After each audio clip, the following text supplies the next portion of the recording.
Tá, então, voltando, falando sobre o estudo, né, que a Tati tinha falado, né, da combinação de vocês, que surgiu lá com a vida divina e depois foi tomando outro formato, né, e aí abriu para outros mestres, outras pessoas darem o estudo e tal. Então, eu e Bala, a gente fica muito feliz de estar aqui somando com vocês, assim, né, trazendo um pouquinho de coisas que alimentam a nossa alma. Volta e meia no final de semana aqui, a gente bota um videozinho e senta para meditar e se conectar um pouco, né? A gente gosta muito do Muji, do Eckhart Tolle, e o Rupert Spire, ele tem uma maneira, né, de colocar as coisas que é um pouco cabeçuda, né? Assim, ele destrincha muito ali nesse plano mental, né?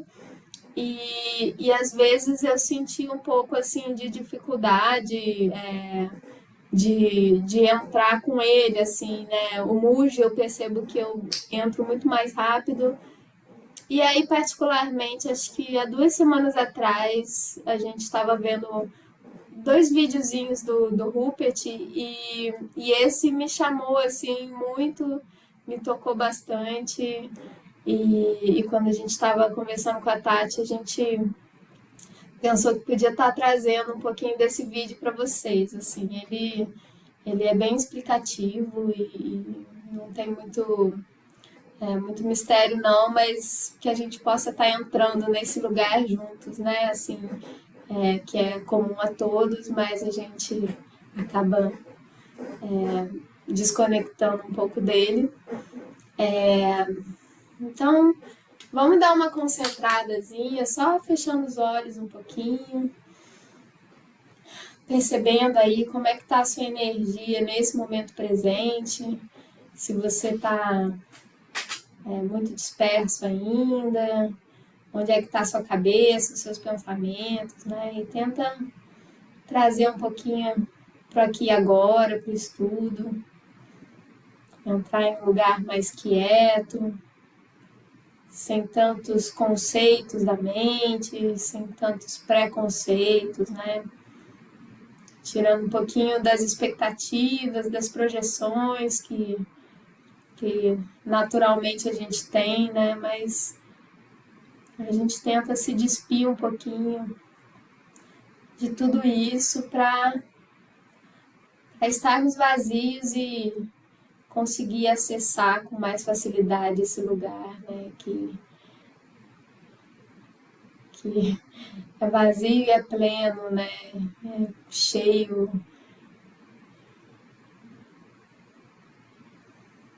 Então, vai sentindo um pouquinho sua respiração,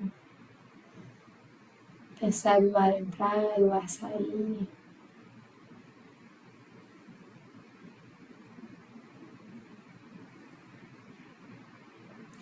Percebe aí o ambiente ao seu redor. A gente sabe que a gente não tem controle do ambiente externo, pode ser que venha algum som, alguém chame, algum barulho aleatório e que puxa a nossa atenção por um tempinho, mas tudo isso é natural, né? O mais importante é a gente tentar, né, ficar mais concentrado no conteúdo, nesse momento, para a gente absorver o máximo, né, de aprendizado e entrarmos, né, em um lugar melhor, né, de conexão.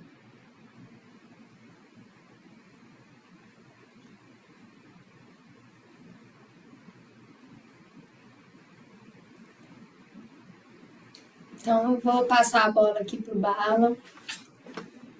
Gratidão.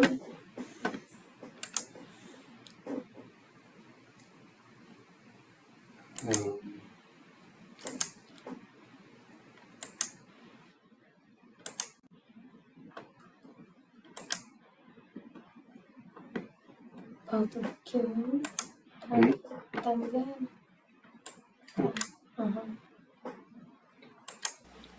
Uhum. I, I'd like to ask a question about the state, if it can be called that, of being awake or awakening. Peraí, só um I minutinho. feel like Vocês conseguem ter acesso à legenda aí? Porque tem gente que está afastado, né? Então, Tá dando para ler, pessoal? A gente não está sei se conseguindo, fica sim, ver. ruim. Tá bom. Tá bom aí, Diego? there's these beliefs that we have about the awake person being in bliss and being, in constant love and constantly walking around, being aware that they're aware. Am I a disappointment? No, not at all.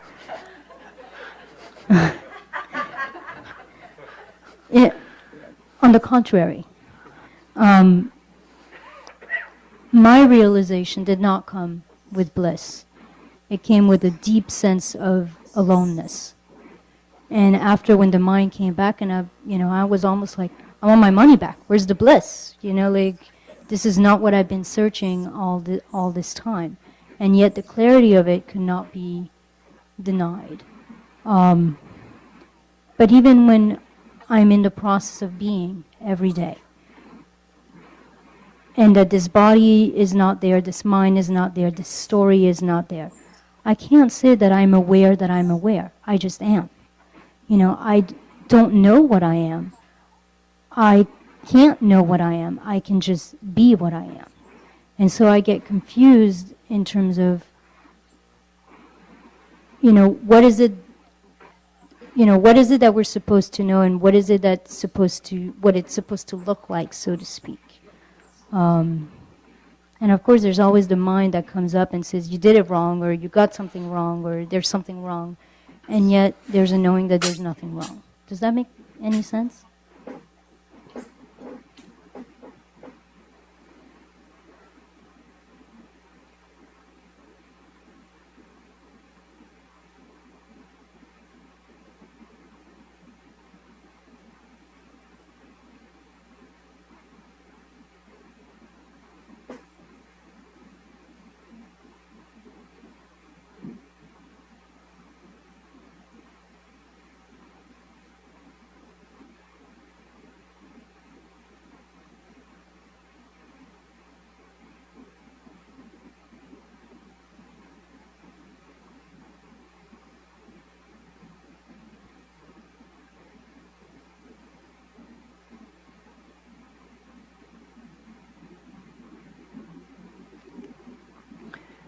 Everybody knows that I am. But not everybody knows the nature of the I that I am. So a further discovery is required, other than simply knowing that I am.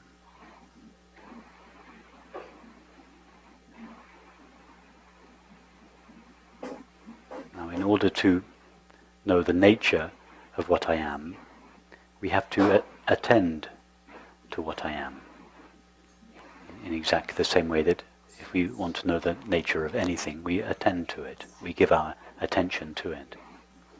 So having discovered that I am, the next step is to give our attention to the I that I am. Now, what would give its attention to the I that I am? Who would give attention? And what exactly would the attention be that we attend to the I that I am? Are you with me? Yeah. Well, obviously, the only one that can give attention to what I am is the one that is aware that I am, because that is the only one that knows or is aware that I am. In other words, it is the very I that I am that attends to itself. So that is this turning around of the attention that Ramana Maharshi called self-inquiry. The falling back of attention into its source, in order to discover not just the fact that I am, but the nature of the I that I am. And it is in this attending to ourself, or this abiding in or as ourself, that the memory of our true nature comes to us. Now, when I say the attending to ourself, I know that you understand. We cannot attend to ourself as an object. The sun cannot turn round and shine on itself as an object. So to attend to oneself simply means to be knowingly oneself. And as we abide knowingly as ourself, the qualities, if we can call them qualities, the qualities that are inherent in ourself begin to, as it were, emerge gradually in most cases from the background. And the first quality to emerge in most cases is peace. This undisturbable quality that awareness has, that no matter what is going on in the foreground of experience, thoughts and feelings and activities and relationships and perceptions, etc., in the background, or at least it seems to be in the background first, there is this imperturbable peace. And that is what's called in Sanskrit ananda. Sat, being, chit, consciousness or knowing, the knowing of being. The knowing of being as it is the experience of ananda, the experience of peace.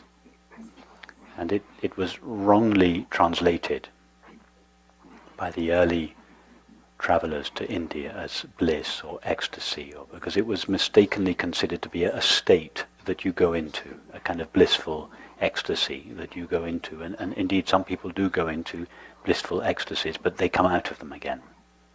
So they're not profoundly satisfying, because nobody wants a temporary blissful state of ecstasy or happiness. We want lasting happiness.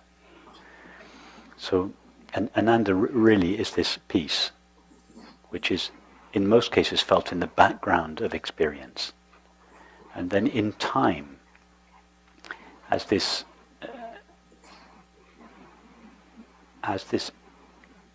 imperturbable peace in the background, the peace that passeth understanding, as it's felt more and more and more, it begins to outshine the objects in the foreground.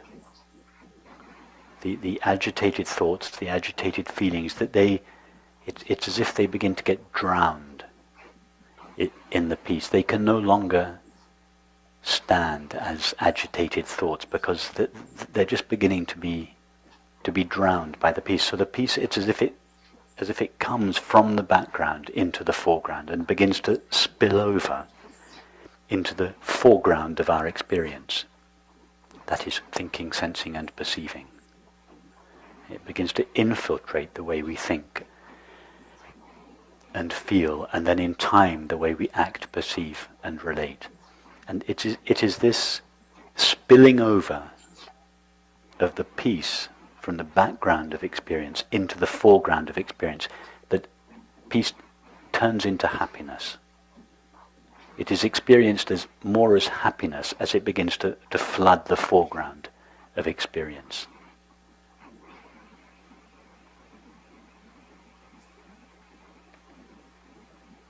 That's what Ananda is. It's not a state. It's not a gleeful state where you walk around the streets all day in some kind of ecstasy. It's not like that. Sometimes it can bubble over into a great feeling of joy or gratitude, but it doesn't bubble at high frequency all the time. And when it stops bubbling, it just goes back down to peace again. Ivanama expressed it so beautifully. He said, happiness is peace in motion. Peace is happiness at rest. It's the same substance. And for most people, we find it first, and not for everyone, but for most people, it seems to be in the background first, and only gradually to infiltrate the foreground of experience. So is it accurate to say that sadness, frustration, all of these things come up, but they're permeated by a deep peace or a sense of peace? What would frustration permeated by deep peace feel like? I have no idea. Nor do I. It wouldn't be very frustrating. But it could come up as a feeling sense. These residues of these feelings may still come up for a while, but they would very quickly be eclipsed. Because in order, for instance, for frustration to be maintained, it needs to be supported by resistance. I don't like what's going on. I wish it was different. I don't want to sit in this traffic jam. I want to arrive where I'm supposed to be going. Who is saying that? Is awareness saying, I don't want to be stuck in this traffic jam, I would rather be in... Awareness is not saying that. So, you might be sitting in a traffic jam.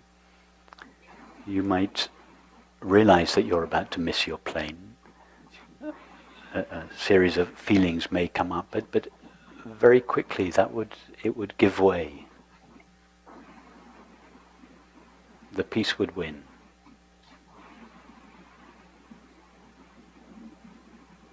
And then in time, because the frustration knows that its days are numbered, it wouldn't bother to show up in the end.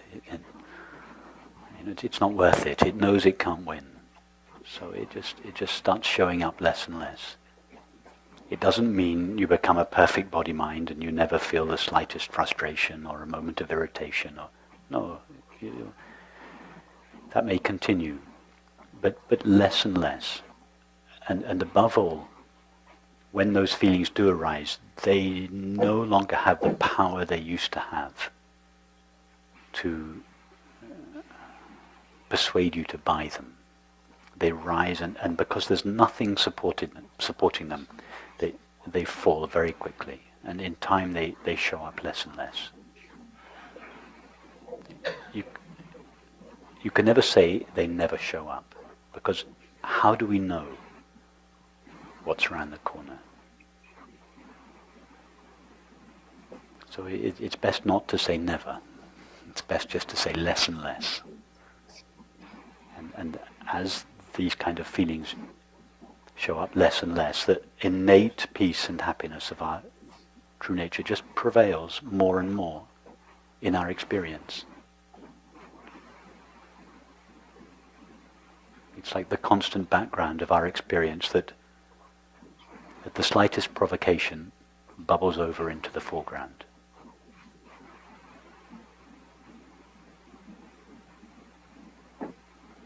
So don't think of Ananda as ecstasy or bliss,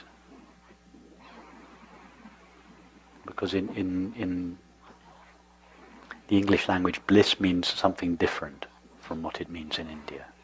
It has this exotic, colourful connotation to it. It's just the happiness that is inherent in the knowing of your own being.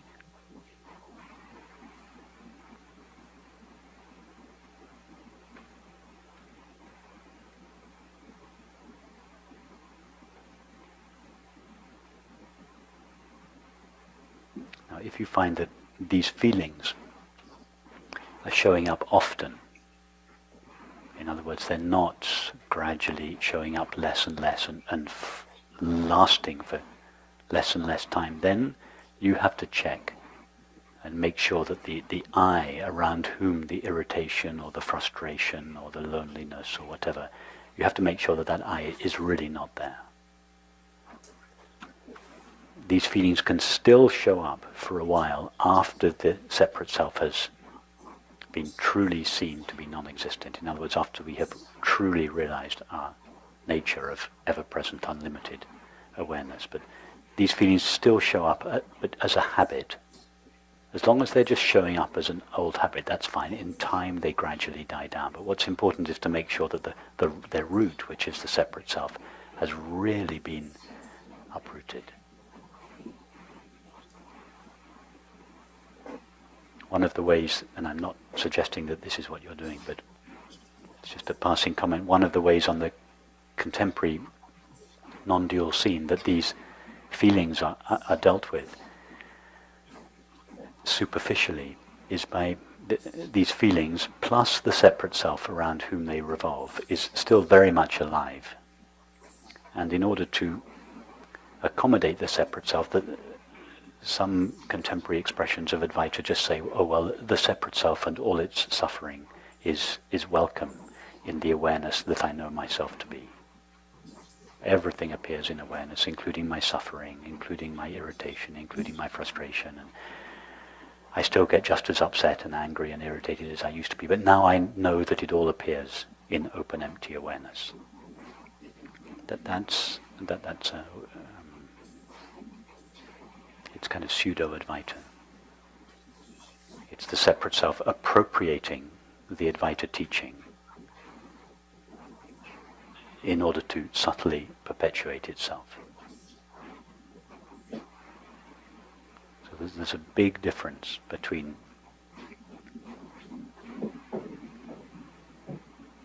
the separate self really being uprooted, and as a result these kind of feelings gradually disappearing, and the separate self being still very much active, expressing itself in these feelings as these feelings, and then somehow trying to persuade oneself that these feelings just all appear in awareness, and that the awareness that I am doesn't really mind these feelings. We're kind of fooling ourselves. And as I say, I'm not suggesting you're saying this, but we're fooling ourselves if we think that. So the important thing, first to know what we really are, and then these feelings, when they show up, they're just empty. They no longer have any separate self at their origin, and in time they just show up less and less. Thank you.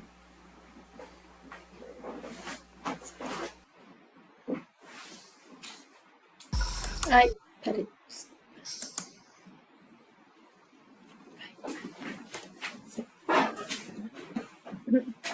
O Google entregou que vocês assistem Porta dos Fundos direto, hein? Fiquei com medo aqui de já entrar no Porta dos Fundos.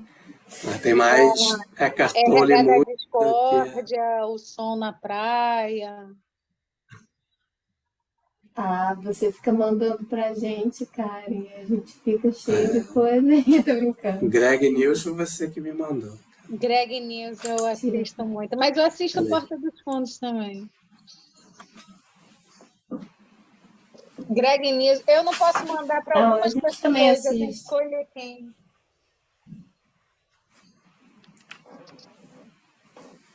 Então, todo mundo, vocês conseguiram ler, acompanhar daí, assim, pessoal?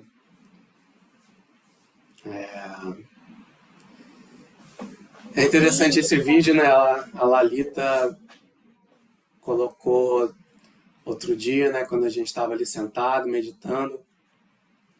Até foi interessante porque eu acabei acompanhando ele bem de olhos fechados. Eu estava num estado já um pouco meditativo. Mas eu me identifiquei muito com algumas coisas que ele diz, né? Porque tem algumas partes que eu acho bem bonita desse vídeo, que me remete até algumas coisas que a mãe fala, né? Ele diz que, né, quando a mãe fala, por exemplo, de que o ser psíquico, né, no começo, ele está lá no fundo, e conforme você entra em contato, né, com a alma, né, com a essência, ela pouco a pouco ela vai sendo trazida à frente, né, e ela vai começando a dominar a experiência da natureza, né? Então a natureza começa a experimentar os poderes da alma, né? A mente, e ela pouco a pouco, né, a mente, o vital, né, e o próprio corpo, eles começam a ter essa experiência da alma, e a alma começa a liderar mais, né? E esses instrumentos que normalmente eles são muito, né, desorganizados, ou seja, não tem algo ao redor, né, assim, do qual eles giram, né? A mente está girando em cima das coisas do plano mental, o ser vital está seguindo as coisas do plano vital, existe toda essa desarmonia, né? Cada parte indo para um lado. E a mãe vai falando, né, que conforme a alma vai se estabelecendo, né, isso, a natureza vai se organizando ao redor disso, né? Então, eu acho, eu de vez em quando reflito muito, né, sobre essas maneiras de trabalhar, de encontrar o ser, né? Que a gente fala do Karma Yoga, do Bhakti Yoga, né, do Jnana Yoga. Então, eu vejo muito que esse caminho do Jnana, no começo, né, quando você está fazendo esses processos de investigação, é interessante, porque às vezes a gente, quando você começa a acessar alguma coisa, de ir para o silêncio, para a quietude, às vezes a primeira experiência que a gente tem é uma experiência só de vazio. E aquilo fala, mas isso não tem graça, né? Não tem graça nenhuma. Isso é diferente de uma experiência, por exemplo, do Bhakti, que quando você tem a experiência do Bhakti, através do Bhakti Yoga, né? Você tem aquela experiência de êxtase, de você fica doidão, né? Chora, a gente fica muito inebriado, né, por aquele sentimento, por aquela coisa, tipo, fala, nossa, eu quero isso o tempo todo, eu quero poder sentir isso todo o tempo. Mas é interessante, né, que quanto mais eu vejo os mestres falando, a gente vê que essa é uma experiência que ela, por natureza, ela é temporária, né? A gente não vive o tempo inteiro em estado de êxtase, nenhum ser iluminado vive dessa maneira, né? Eles estão sempre permeados de uma paz tranquila, né? De uma felicidade muito calma, né? Então eu me lembro que no meu processo mesmo de busca, assim, cada vez que eu tinha uma coisa dessa que ficava doidão, parece que eu queria segurar aquilo, né? Todo o tempo, a gente, nossa, eu quero isso o tempo todo, eu quero viver o tempo inteiro nisso, e o próprio fato da gente estar buscando isso faz com que a gente saia disso, né? Porque, na verdade, é uma experiência da natureza. E isso vem como algo espontâneo quando a gente se conecta e entra mais, né, nessa quietude, no ser, na alma verdadeiramente, né? Às vezes se expressa dessa maneira. Mas mesmo isso, né? Alguns mestres, o próprio Mujo fala, né, que a gente tem que desapegar mesmo desses prazeres divinos, né? Desses estados que a gente entra de... tá, não quero sair mais disso. Então, Tem um ponto que eu acho interessante de que os mestres trazem, né? É essa percepção do percebedor, né? Quando você entra nesse estado de êxtase, se sente nesse lugar e tal, e percebe tudo isso, tem a experiência, e depois a experiência vai embora. Eles sempre puxam para isso, né? Mas e o que fica, né? O que naquele momento estava com você, quando saiu, continua com você, né? Então, até o Rupert citou, né, o Maharishi lá, falando estar consciente da consciência, né? Isso eu acho que é uma grande chave. Você saber que nos perrengues, né, nas coisas ruins e nas coisas boas, né, o que está testemunhando tudo isso, né? E sempre que você volta para esse lugar, né, de consciência, algo em você se aquieta, se pacifica, né? Porque você percebe além disso, né? Dessas sensações e dessas coisas que acometem a gente a todo tempo, né? Na natureza.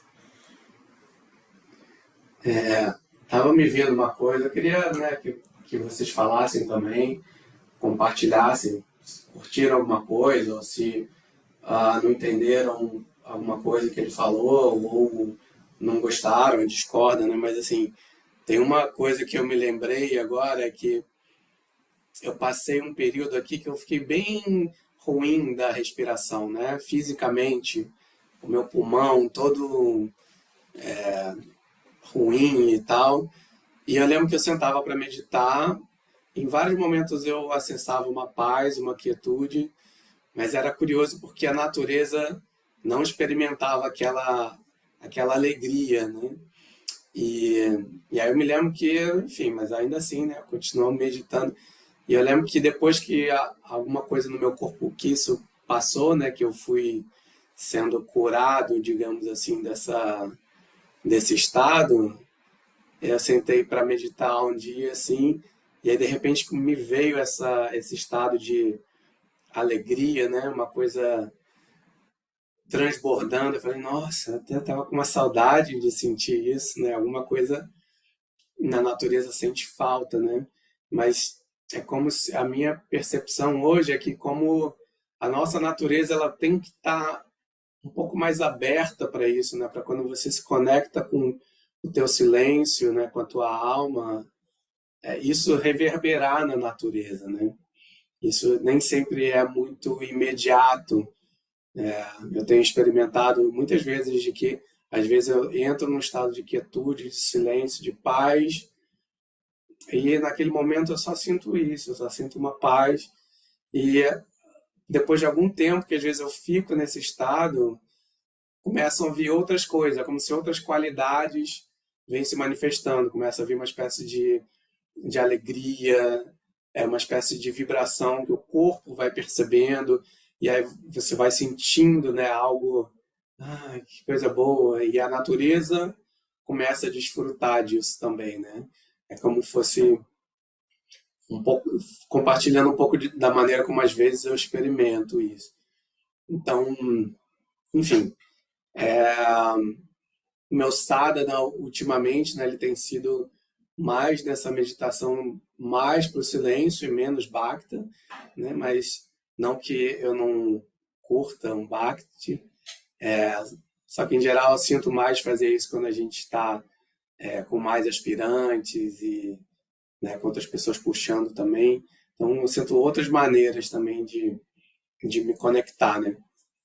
Mas, enfim, eu não sei, queria ouvir vocês também compartilhando a experiência de vocês, afinidade ou não afinidade com esse caminho.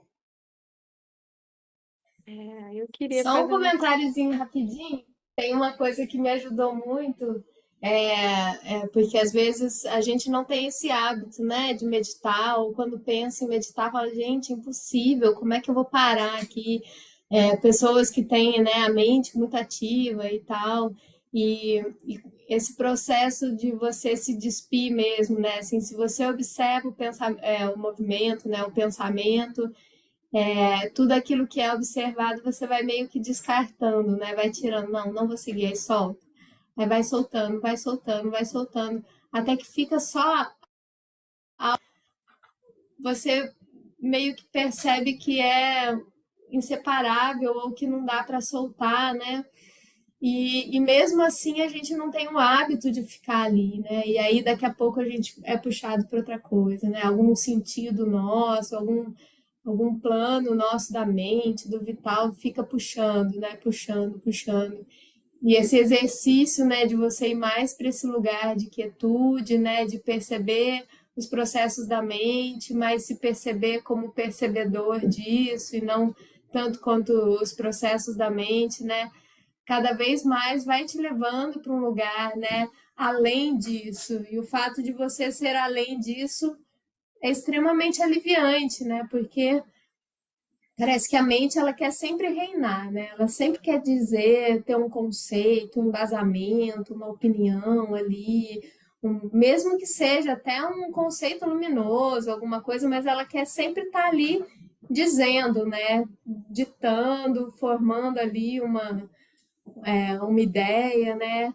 E aí quando você vai até disso, né, se desprendendo e se percebendo além, algo em você traz uma espécie de liberdade, né, de libertação disso, Mas a gente sabe que precisa de todos esses planos para estar interagindo na vida, né? Nas relações, né? A gente está na matéria, mas a gente é como tem até aquela música lá que fala, né? Para você se lembrar quem você é, né? Assim, e nesse lugar que você simplesmente é. Ele fala, né? Do eu sou, o eu vem antes do sou, enfim, vários mestres começam a destrinchar essa visão do eu sou, né?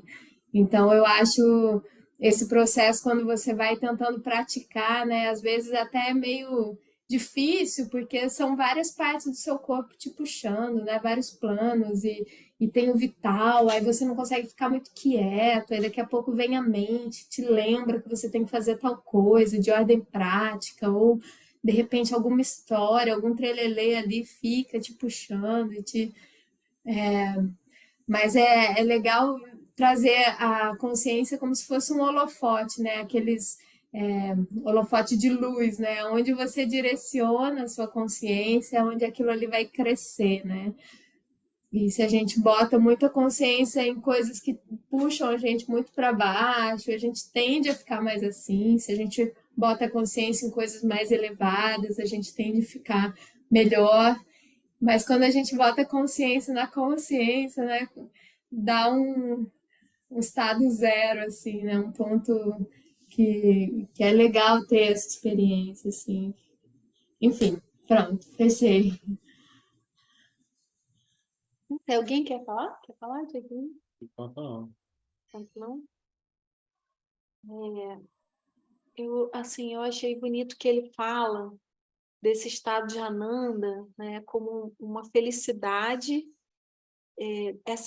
que está relacionada a essa graça da gente ter conhecimento do nosso próprio ser, né, assim.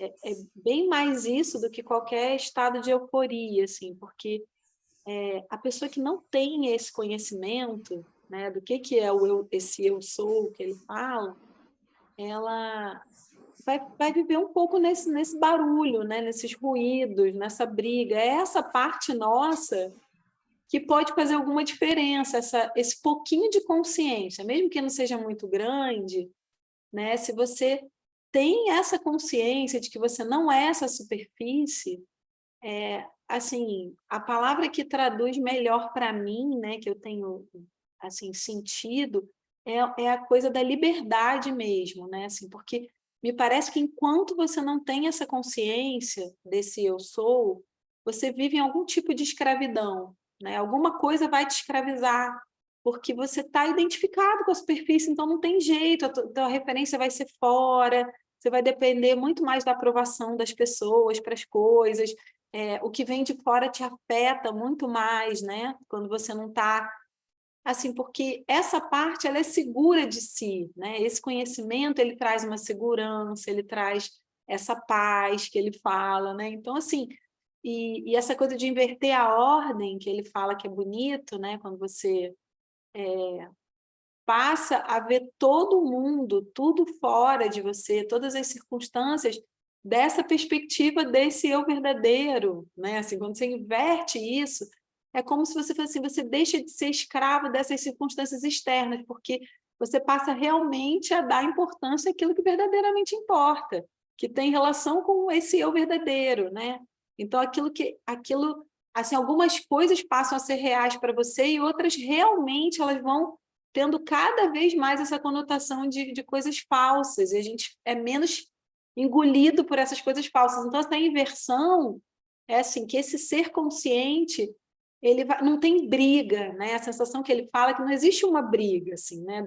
Da alma com o ego, como aparentemente parece que existe, né? A alma quando você vai tendo consciência da alma, e a alma vai ganhando força, você vai se estabelecendo na alma, e aquilo vai sendo cada vez mais verdadeiro, as outras coisas naturalmente caem, e o que é falso vai perdendo a realidade, não é uma coisa assim de, não, eu vou brigar com isso. Enquanto a gente vê muita briga, ainda são as partes do ser, né? Ainda é a mente querendo controlar a emoção, ainda né? Você quer se libertar, mas, na verdade, essas partes todas são tão escravizadas, né? Por esse eu que não é real, assim. Então, se a gente está identificado dessa forma, se alguma coisa prende a nossa consciência ali, né, nessa identificação, você está aprisionado, tua consciência está aprisionada. Então, assim, quando a gente sai disso, né, assim, realmente você se percebe como esse eu sou, muda toda a perspectiva, assim, e aí você para de brigar, e aí ali, se você vai se fortalecendo nisso, você vai ficando uma pessoa mais autêntica, com mais coragem de ser verdadeiro, né? Porque você está embasado com essa parte sua, que é real, ela te dá toda essa força para isso. Mas esse tempo que ele diz, né, que a irritação ainda está existindo, né? Porque a superfície está existindo ainda.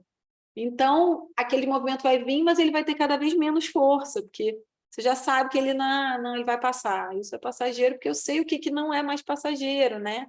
Então, isso se fortalecendo, as coisas vão perdendo a força. Então, essa inversão da ordem, em vez da gente ser engolido pela natureza, a nossa alma, é a natureza que vai sendo, né, suplantada assim, pela alma. A alma vai, né, irradiando, tomando conta, e daqui a pouco, quando você vê, as partes do ser estão servindo a essa parte mais verdadeira, né? É muito bonito a forma que ele coloca, assim. Adorei, assim, adorei mesmo.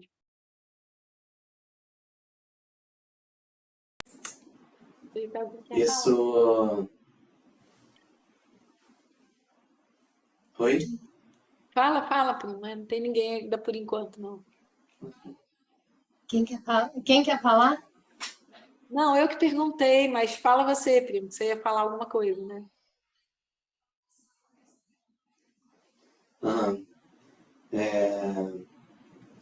Acho que até me esqueci agora o que eu ia falar, que tinha alguma coisa que você comentou sobre essa coisa de isso da alma ir colocando, né, da alma ir se espalhando, né. Eu acho que isso é a parte que eu tenho particularmente gostado muito desse caminho de silenciar e observar, é que quando você realmente faz esse exercício de eu estou observando tudo, começo a observar meu corpo, começo a observar minhas emoções, começo a observar os pensamentos que vêm, e você verdadeiramente começa a se perceber anterior a isso tudo, você tira a identidade de algumas coisas que você naturalmente está identificada. Então, por exemplo, se me vem um pensamento ruim, um pensamento maldoso, ou uma emoção de raiva, ou alguma coisa que normalmente, quando eu estou identificado, o que a gente faz? Tudo que a gente tem a nossa identidade colocada nela, a gente tende a proteger. Porque é o nosso maior instinto é proteger nosso eu, nossa identidade. Só que a tua identidade, às vezes, ela está projetada num pensamento ruim, um pensamento maldoso, uma emoção que você não considera legal. E aí você tenta falar, não, vou mudar essa emoção. E aí você começa a se esforçar ou para não sentir aquilo, ou você quer evitar de pensar aquilo, você briga contra aquele pensamento, e de alguma maneira você acaba reforçando tudo isso, porque essas coisas elas vivem disso, né? O ego, ele, né, a mente, ela vive de você colocar a consciência ali, e ou você vai para a antítese dela e ela fica se realimentando nesse processo da própria dualidade, do bom, mal e tal. E eu passo que quando você se desidentifica disso, e você, desse lugar de observador, você percebe, olha esse pensamento que tem aqui, né? Esse pensamento horroroso que tem nessa natureza aqui. Mas você já não projeta a tua identidade nisso, mas você percebe que essa natureza aqui, né? Por exemplo, o Bala, né? Pode ter alguma frustração, seja vital, pode ser alguma coisa maldosa na mente, ou qualquer coisa assim, e você permite que essas coisas apareçam ali, sem você seguir elas ou você alimentar qualquer coisa, mas também sabendo que é algo que não é você, aquilo começa a perder a força naturalmente, né? Porque você não está mais tentando proteger aquilo, você não está projetando a tua identidade ali, você não quer mais proteger aquilo, porque você não projeta mais. Então, isso vai se esvaziando, isso vai diminuindo, e embora você ainda sinta um pouco da influência dessas coisas, elas já não te capturam mais tanto, né, com a mesma força, né? Então eu vejo isso muito como dos aspectos disso que ele fala. Então, mas é importante, eu acho que nisso, né, a gente realmente conseguir observar isso verdadeiramente, né? A gente tá um pouco nessa quietude, nesse lugar de percepção dessas coisas e vendo, isso veio assim antes, assim, eu tô aqui num outro lugar, isso veio, isso não sou eu, né?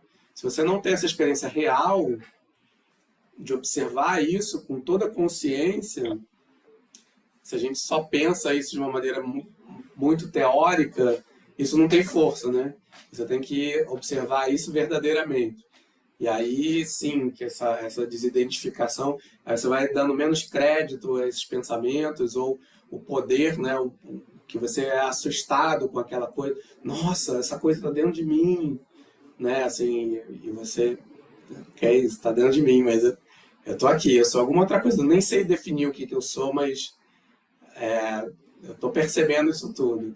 E quando eu repouso mais em mim, algo começa a brotar de paz, começa a brotar de gratidão, começa a brotar de amor. Então, de alguma maneira, você começa a confiar mais no que você realmente é, né? E Então, veio eu acho que duas essa é uma coisa coisas. bonita. Você falando, me veio duas coisas. Até uma que a Tati também trouxe, que é essa questão de quanto mais você está identificado, né, com a sua alma, menos as coisas, né, as coisas caem, né, se desfazem, assim, somem, enfim. A minha experiência, né, eu que estou engatinhando ainda muito nos processos e tudo mais, o que eu consigo ver nitidamente que já mudou é que eu ainda entro nos processos, mas eles não perduram tanto, assim, sabe? Antigamente ficava e remoía e voltava e revoltava e, sabe, rendia. E hoje em dia eu percebo que até vem, eu sou acometida por aquilo, sinto e tal, mas as raízes disso tudo são muito frágeis, né? Qualquer coisa, às vezes eu tô com bala, tô contrariada, fico ali de bico, aí ele chega assim, algo em mim já desmonta, assim, desmascara essa cara de bico, sabe? Ou até mesmo com outras pessoas que tem alguma coisa que tá ali pegando, eu percebo que não consegue perdurar muito. Elas até somem por um tempo, aí depois voltam. Elas até voltam, mas assim, em outro momento. Então eu sinto que essas coisas não estão mais tão. Com a mesma intensidade. Exatamente, né? Tão ligada ao meu eu. E a outra coisa que me veio, né, que o Bala falou, que muitos mestres, né, ficam praticando aquela coisa de você ficar perguntando, né, quem sou eu? Quem sou eu? E fica ecoando isso, né? E você não consegue chegar num ponto chave, né? Assim, quem sou eu? Cada vez mais é como se a coisa fosse se ampliando e você vai tendo uma visão, né, maior da coisa. E isso é muito legal porque isso te desconstrói, você tenta ver o que é permanente nessa vida, né? Tipo assim, o seu corpo não é permanente, você cada hora tá com uma característica, né? Você engorda, emagrece, envelhece, adoece, qualquer coisa. Assim, o que é permanente também, né? Você tentar perceber o que permanece, né? Isso também é uma outra tentativa de você chegar nesse lugar, né? Que permanece, permanece. E que você se lembra desde quando você era criança até esse momento presente. Isso para mim também funciona, né? Uma boa chave. Às vezes eu tô num dia muito horrível, assim, quando eu não entro em contato com o Diego, eu ainda me vem essa sensação de que, cara, não, amanhã é outro dia, amanhã é outra coisa, é outra história. E de fato, né, assim, se você não se entrega muito, ou sei lá, não entra muito mais nisso, né, nessa identificação forte, isso diminui significativamente, né? Eu queria fazer um comentário só sobre isso que a Lalita trouxe, que me remeteu muito assim, né? Hoje eu fiquei muito nessa reflexão das relações que a gente tem, né? E qual é o plano que a gente se relaciona com as pessoas. Que, por exemplo, quando a Lalita traz que se ela não está bem, né, na relação com Bala, a presença do Bala te lembra esse lugar, né, assim, quando a gente está se relacionando com uma pessoa que vai dar menos importância para o nosso eu inferior e afirmar a nossa luz, assim, ele está olhando da mesma perspectiva, que é essa perspectiva do que é importante, de quem você é, isso te ajuda a lembrar quem você é. Então, assim, no momento em que ele não dá tanta atenção, não alimenta, não nutre, até pode acolher em alguns momentos, mas ele também não está tão identificado, eu queria trazer, assim, essa reflexão, que isso esse comentário que a Lalita fez, não é uma coisa trivial, assim, é uma coisa muito, muito, muito importante. E que a gente precisa aprender a fazer isso nas nossas relações, sejam elas quais forem, não só de casal, com filho, com mãe, com amigos, na comunidade, porque isso ajuda o outro, sabe? Assim, quando a gente se relaciona com o outro, desse lugar que dá muita importância à superfície, aquele movimento que vem desarmonizado do outro, e a gente passa a achar que aquilo é o outro, a gente não ajuda o outro a se lembrar de quem ele é, de verdade também. E isso é uma coisa muito difícil, assim, em família, especialmente em família. Por quê? Porque em família você vê muitas vezes o eu inferior do outro, né? Nessas relações, a convivência, ela faz com que você está ali no cotidiano, você está vendo exatamente, né, a parte perturbada, né, sei lá, a impressão que vem do subconsciente, a história familiar, não sei o quê. Então, né, até as pessoas brincam e falam isso, que em família todo mundo acaba mostrando seus lixos, né, assim, porque o que você não faz tem algum ego também, né, moral, de comportamento, e a nossa sociedade é meio assim, né, ensina a gente a não ser verdadeiro, e muito, que é a coisa da etiqueta, você não pode demonstrar sua raiva, você não pode... Então, os seus surtos vão ser todos em família com quem você tem intimidade, né? Isso é uma porcaria, assim. O que eu vejo é que funciona muito a gente começar a exercitar isso, essa relação na família mesmo, né? Porque se a gente construir isso no lugar onde é mais difícil, e a gente praticar isso, de não vou ficar afirmando o inferior, não vou rotular, porque se as pessoas veem nossas dificuldades a vida inteira, então ficar falando, você é fraco nisso, você é ruim naquilo, você, né, e fica afirmando o inferior, aí a pessoa já está lutando para se libertar, né, daquela dificuldade que ela tem na natureza, que ela quer transformar aquilo, mas não é fácil. E aí o outro, ainda afirmando isso, ele decreta diariamente para você que você não é capaz de mudar aquilo, né? E quando a gente confia, então como se fosse assim, o outro errou, mas eu confio que ele vai melhorar, eu sei que ele vai mudar, eu acredito na mudança, isso ajuda muito o outro, né? E no final das contas a gente mesmo, né? Porque aí a gente começa a estabelecer relações em que o outro aprende a fazer isso com a gente também. E assim, o que eu queria fazer de partilha, gente, é que assim, eu tenho experimentado isso, assim, com filhos, porque assim, sempre vai ter um dia que alguém está de mau humor, está de ovo virado, é adolescente, é não sei o quê, não sei, tem todos os problemas, que é isso que ele fala, né, o cara no vídeo, assim. A gente é humano, a gente é imperfeito, a gente tem essa superfície que não vai estar 100% harmonizada todos os dias. Mas se a gente faz essa mínima ação de não dar tanta importância, só isso, e ajudar o outro a lembrar, olha, isso vai passar, tá? Tudo bem, você está sentindo isso? Eu te acolho, eu te respeito, mas não dá tanta importância, porque isso vai passar. E passa mesmo, assim, se você não nutre e traz alguma coisa boa nessa hora desafiadora do outro, assim, a gente se ajuda constantemente, assim, sabe? É uma coisa de respeitar o limite, mas não dar mais trela do que aquilo merece, assim, porque realmente é uma coisa passageira, assim. Aí me veio muito isso, Lalita, porque você falou assim, o Bala, ele chega perto de você e você já... Alguma coisa já acorda na tua consciência, porque é alguém que também está fazendo esse trabalho. Então, assim, numa comunidade, quanto mais pessoas estiverem fazendo esse trabalho, menos trela a gente vai dar para a sombra de um, para a besteirada do outro, porque a gente perde um tempo enorme com a superfície desconectada, essa parte do ser desassociada que ele fala, e assim a gente deixa de dar importância ao que realmente tem valor, o que é permanente, o que vai sustentar nosso trabalho, o que vai sustentar nossas relações. Isso sabe, esse amor que ele não é eufórico, não é nada, é só uma paz, uma igualdade para aquilo não receber mais tempo, energia e importância do que tem, sabe? E realmente colocar nossa energia e nosso tempo naquilo que é o foco, sabe? Assim, e isso vai ajudar todo mundo, assim, isso tem me vindo com muita clareza, porque eu estou fazendo essa experiência em família, assim, e nenhuma família é fácil, né? Assim,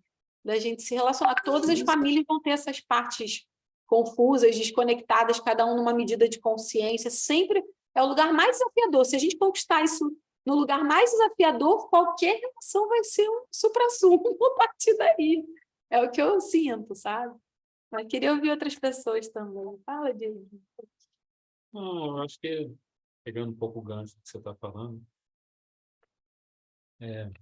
eu acho que eu concordo com essa fala de que a gente exercitar em família é importante, né?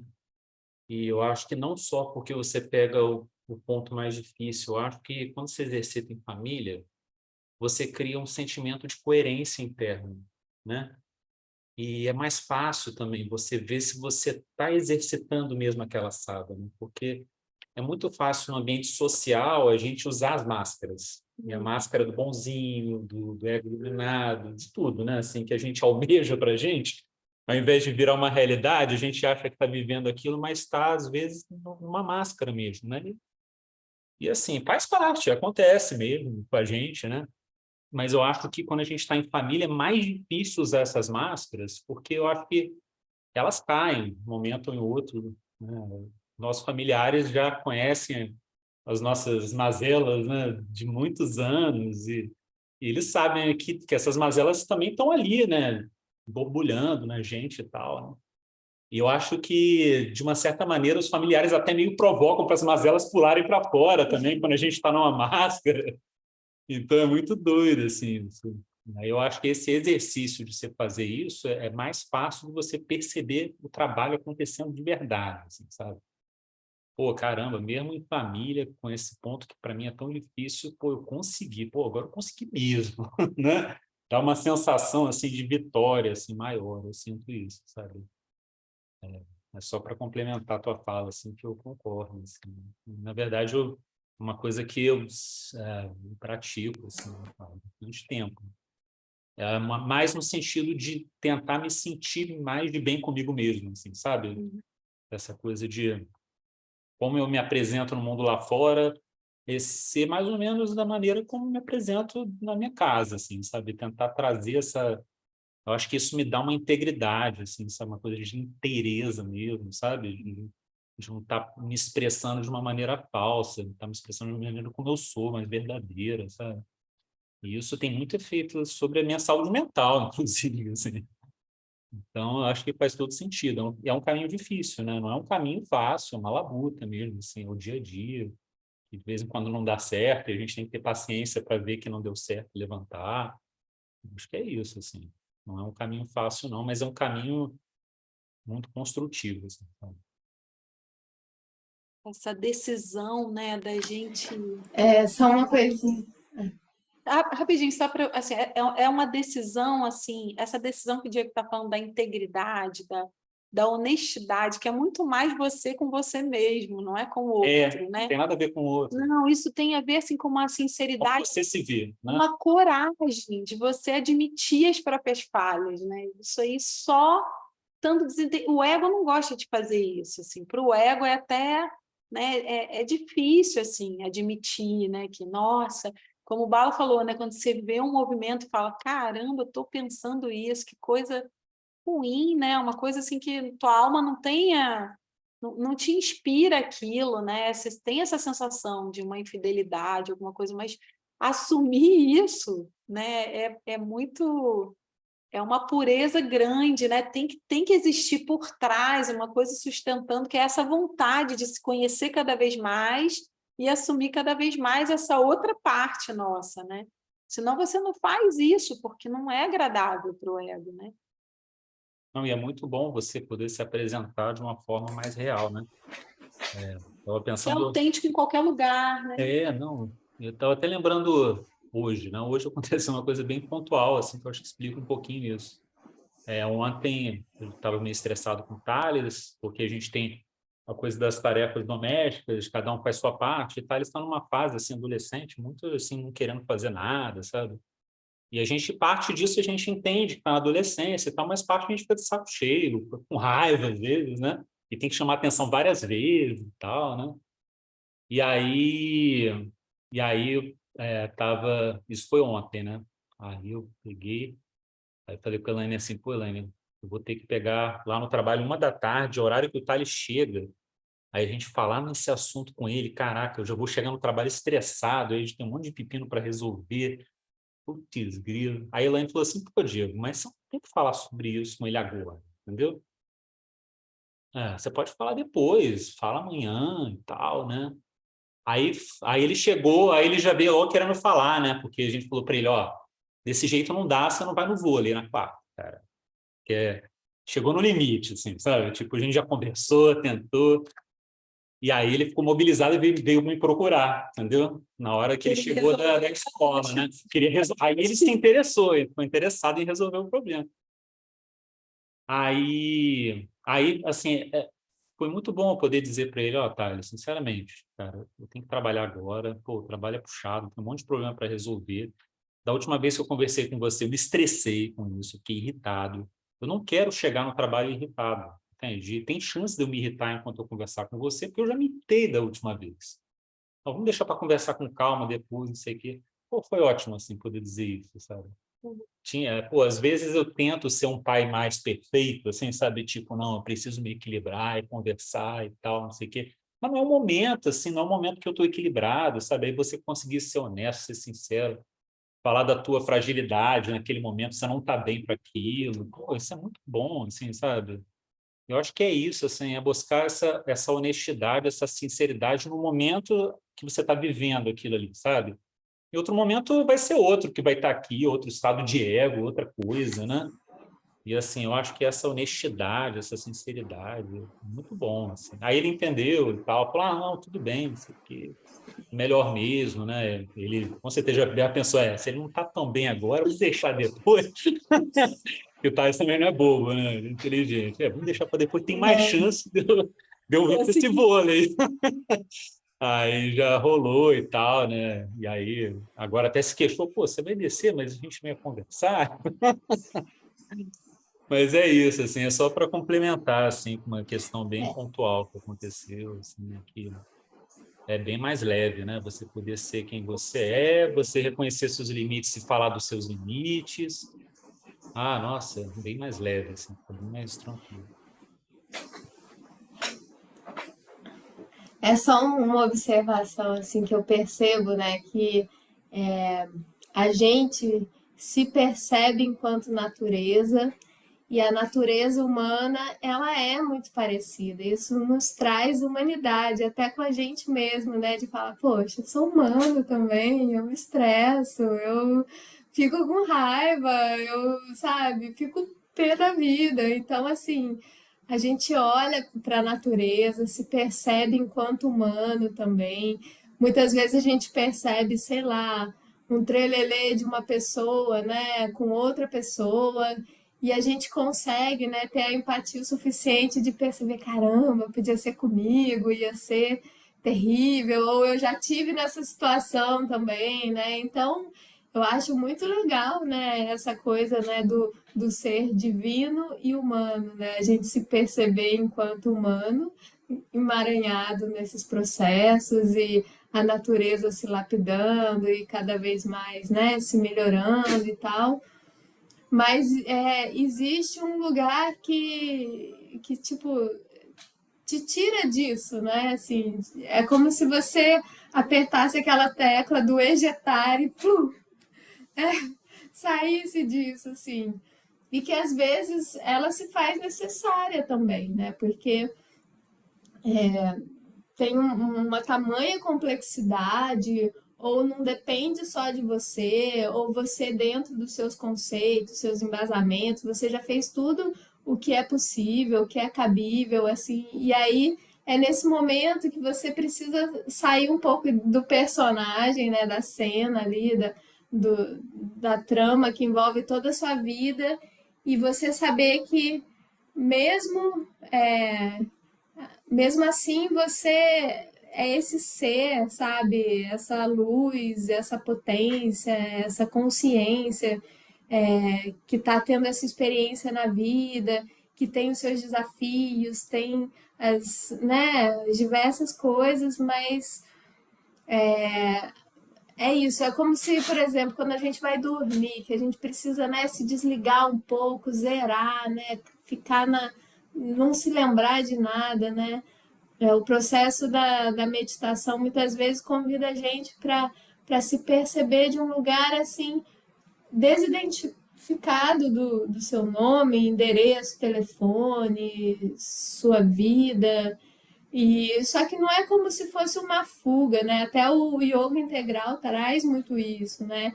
É você ter esse acesso, né? Esse respiro, essa ejetada, assim, vai fora, depois você volta, né?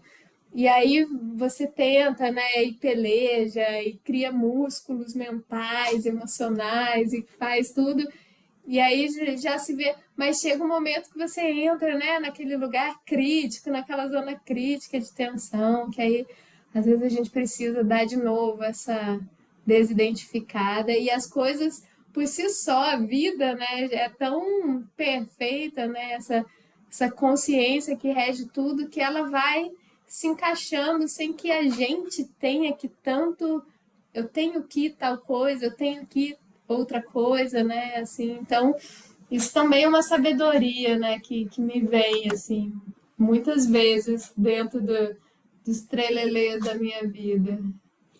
Eu queria fazer um comentário sobre essa fala do Diego, né?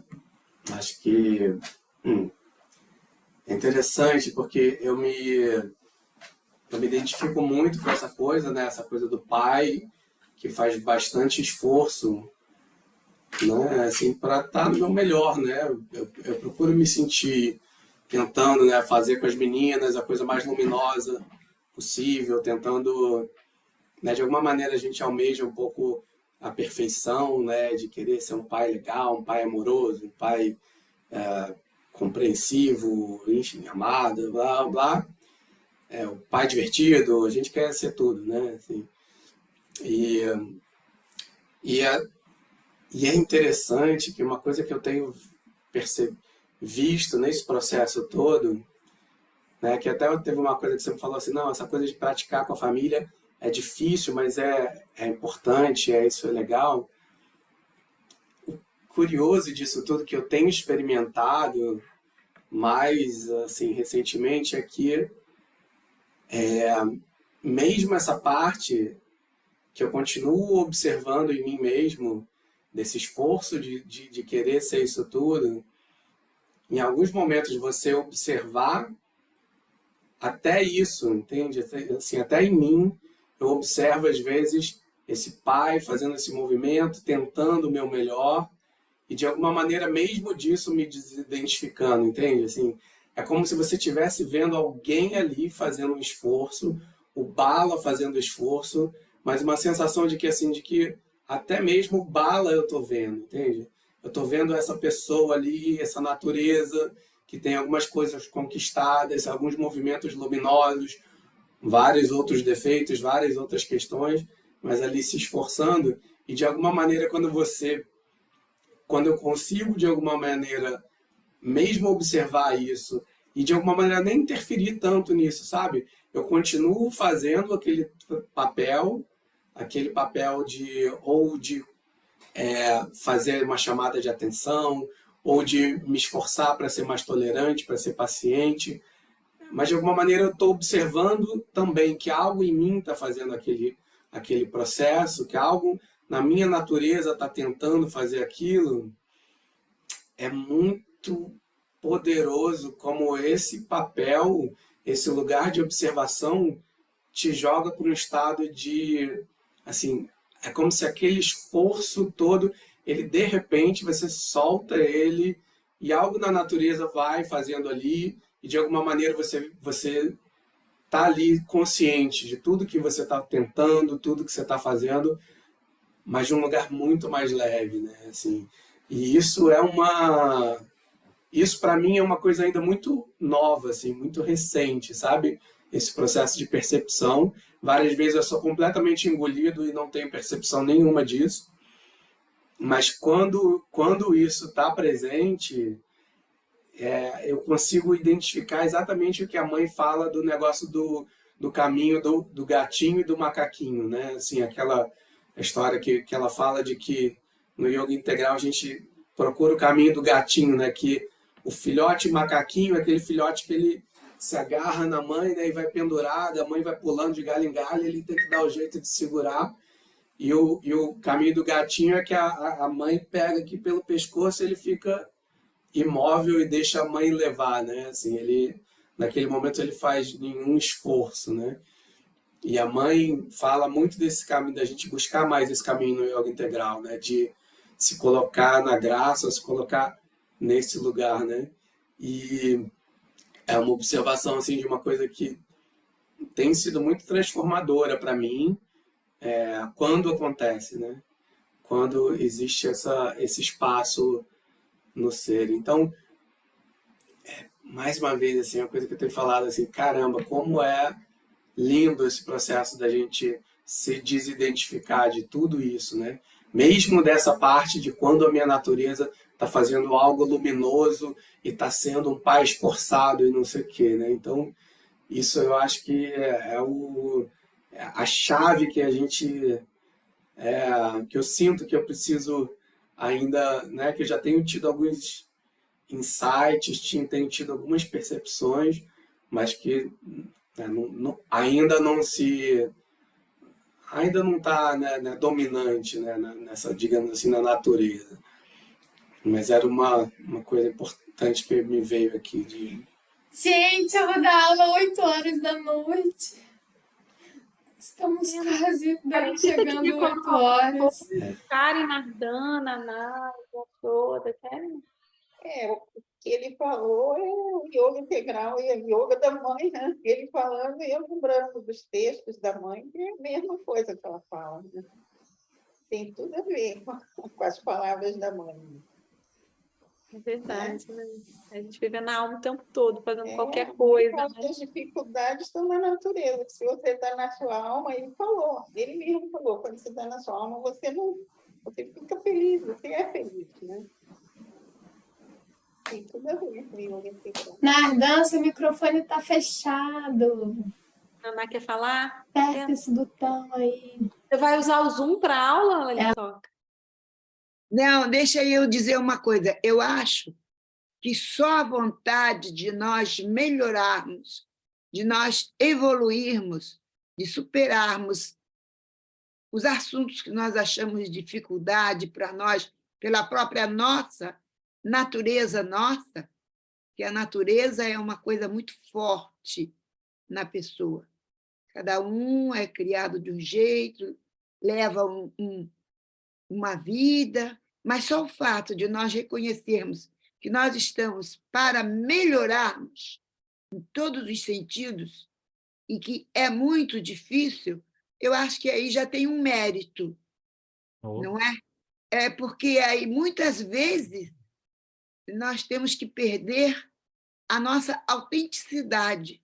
E eu acho meio, sei lá, meio... Você não pode se abafar totalmente para fazer o papel de boazinha, de cordata, de estar a coisa. Eu acho que não. Eu acho que você tem que ter uma consciência do que você deve mudar e do que você não deve mudar. Quando, falando uma experiência pessoal da minha parte matrimonial, que foram 52 anos, não foram 52 dias, eu às vezes me irritava e o meu marido usava um jargão que ele dizia assim: você nem parece professora de yoga. Aí eu dizia para ele o seguinte: ser professora de yoga ou praticar não quer dizer ser vaquinha de presépio. Nós temos que ter a nossa hora de fazermos valer também a nossa identidade. Porque se for tudo para ser boazinha, deixar todo mundo fazer o que quiser, aí, não sei, eu acho que você perde muito, não é um pouco não, da sua identidade. Não estou dizendo com isso que nós tenhamos que ser sempre durona ali, certo? Temos que ceder, mas temos que entrar num consenso, principalmente conosco. Principalmente conosco. E só o fato de querermos melhorar nossos relacionamentos, como a Tati falou, como a menina falou, relacionamento em geral. Não é com o nosso companheiro, não é com o nosso marido, não é com o nosso vizinho, não é com o nosso parente, não é com o nosso amigo. Nós queremos melhorar com todos, porque todos nos trazem assuntos sérios, como falamos em família. Eu moro aqui sozinha, mas eu tenho uma família imensa e os problemas são os mesmos. Ah, tão bom, Nardanzinha mora sozinha lá. Vai atrás que Nardanzinha está sem problema familiar. Mas temos que não sermos vaquinhas de presépio, mas querermos melhorar. É o que eu pretendo. Não tem idade, não, gente. Idade é ilusão. A vida, nossa, a minha, com 83 anos, é a mesma, exatamente igual à de quem tem 16, de quem tem 15, porque os problemas só mudam, mas são a mesma coisa. Enquanto Deus nos der a lucidez, nós temos que caminhar ombro a ombro, com todos, com todas as idades, com todos os problemas, com todos, com tudo, não dá para... Ah, porque está velhinha, tem que ficar boazinha. Não vai nessa, não.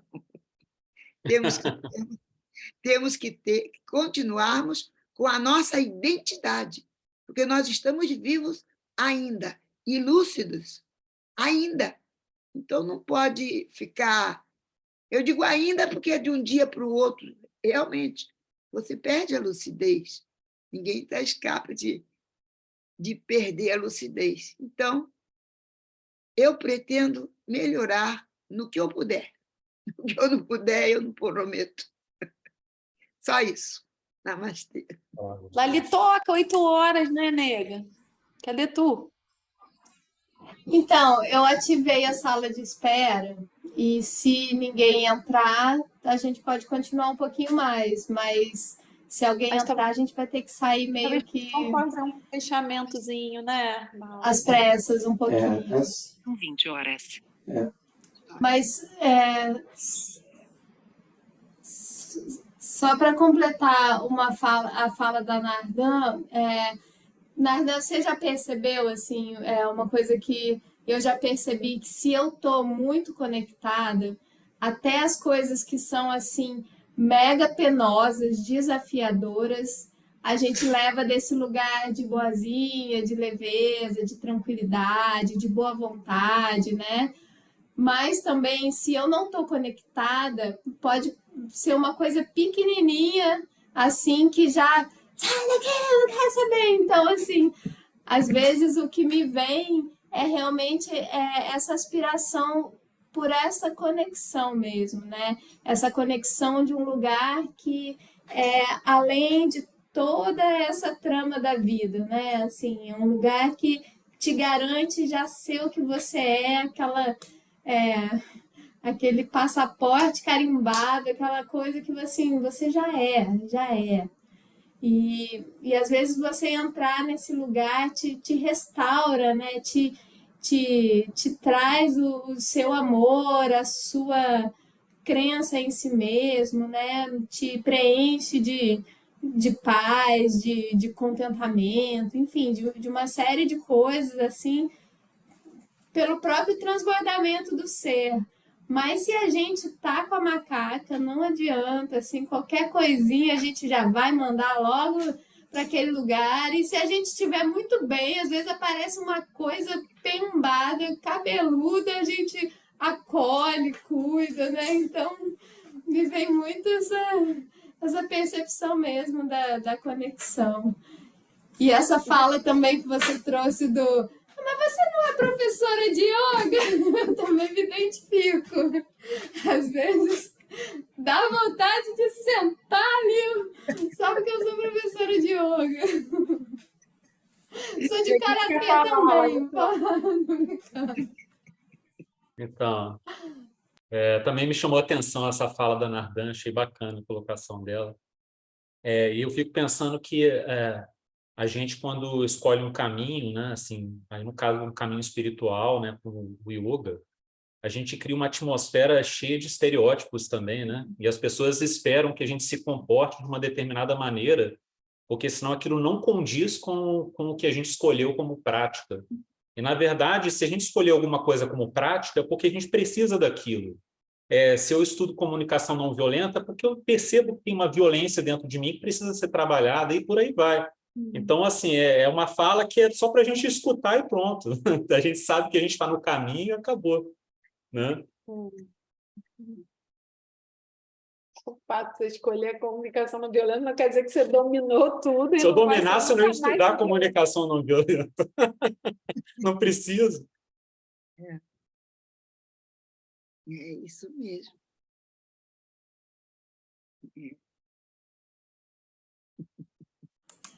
Então muito bom, tá, minha gente, foi ótimo estar com vocês. Nossa.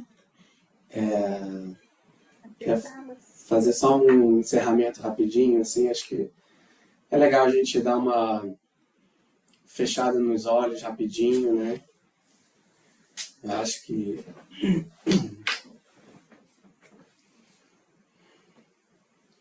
né, nem que seja por um minutinho, né, a gente fazer isso, né? Nesse momento, você, né, deixa de lado toda a preocupação com o passado, todas as histórias passadas suas, tudo que você viveu, até esse minuto agora, né? Esquece tudo, deixa todo o teu passado de fora. Ao mesmo tempo também, por 2 minutinhos, né? Você deixa teu futuro, né? Todas as tarefas que você tem que fazer daqui a pouco, ou o grande futuro, né? Que você espera do Purna ou da humanidade. Né? Larga tudo isso agora, não é o momento disso. Então deixa de fora o passado, deixa de fora o futuro.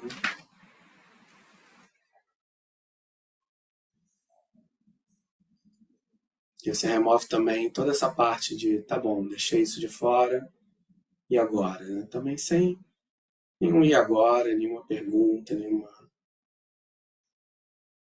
questionamento. Desse minutinho, a gente só é, né? Você pode perceber o teu corpo, o teu ser, né?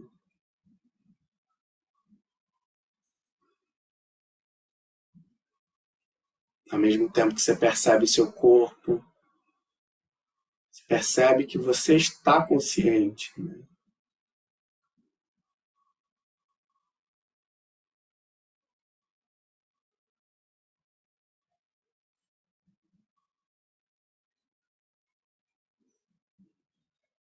Pode perceber que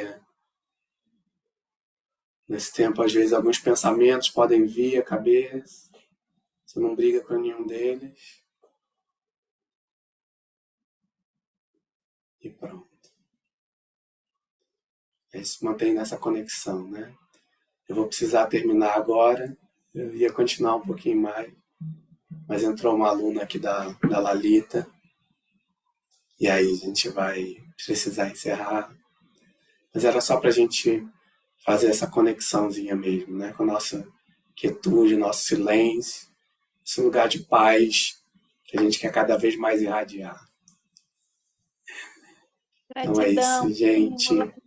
gratidão, família. Gratidão, boa noite. Beijo, Boa Karenzinha. noite para vocês. Gratidão. Gratidão. Beijo. Vem cá, eu posto esse nosso estudo. Vocês Eu acho que se alguém acham que pedir, eu posto né? no. Acho que se alguém pedir, Tá. talvez eu Publicar, assim. Não, tá se bom. quiser, joga lá, né? Se alguém quiser ver. Quiser ver, vê. Quem sabe não anima, né, as pessoas. Tá. Show. Beijo, gente. Sim. Então tá bom, Então tá, gente. beijo. Tchau. Nossa, disse que não vai no plural.